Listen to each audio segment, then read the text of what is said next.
নমস্কার, আজ আমি বানাচ্ছি ইলিশ মাছের পাতুরি।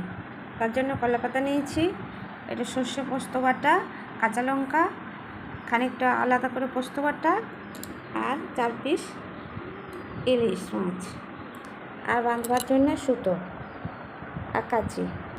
কলাপাতাগুলো আমি একটু গরম জলে ভালো করে ধুয়ে নিয়েছি, যাতে ভালোভাবে বাইন্ডিং করা যায়। কলাপাতার মধ্যে সর্ষে বাটাটা দিয়ে দিলাম, সর্ষে পোস্ত বাটা। এরপরে মাছটা দিয়ে দেবো,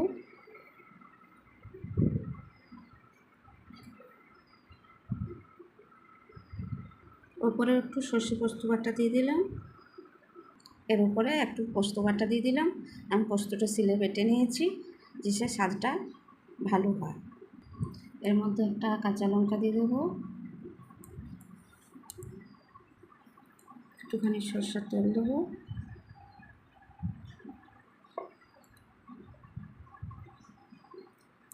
এটা এবারে ভালো করে বেঁধে সুতো দিয়ে বেঁধে দেবো, ভালো করে মুড়ে সুতো দিয়ে বেঁধে দেবো। এ দেখুন আমার এটা ফোল্ড করে বাঁধা হয়ে গেছে। এরপরে আমি আরও যেগুলো আছে সেগুলো বেঁধে নেব। এই মাছের পিসগুলো রেডি করে নিয়েছি, এরপরে আমি ভালো করে মুড়ে বেঁধে নেব। কলা পাতাগুলো ভালো করে ফোল্ড করে বেঁধে নিয়েছি। এবার গ্যাসটি ধরিয়ে প্যানটি চাপিয়ে দিলাম, এটা গরম হলে তেল দিয়ে দেবো।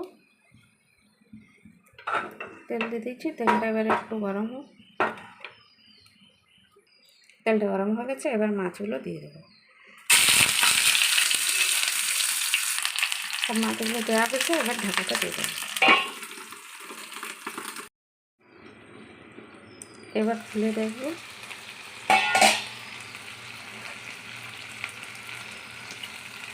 একটু উল্টিয়ে নেব,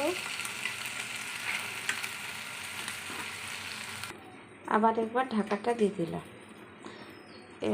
এই পাটটা হয়ে যাক। মনে হচ্ছে এবার হয়ে গেছে আমার ইলিশের পাতুরি।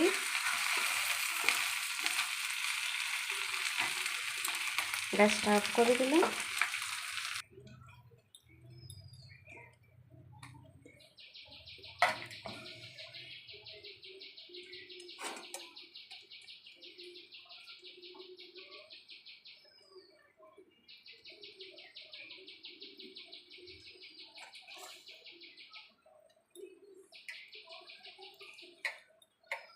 আমার পাতুরি পুরো রেডি।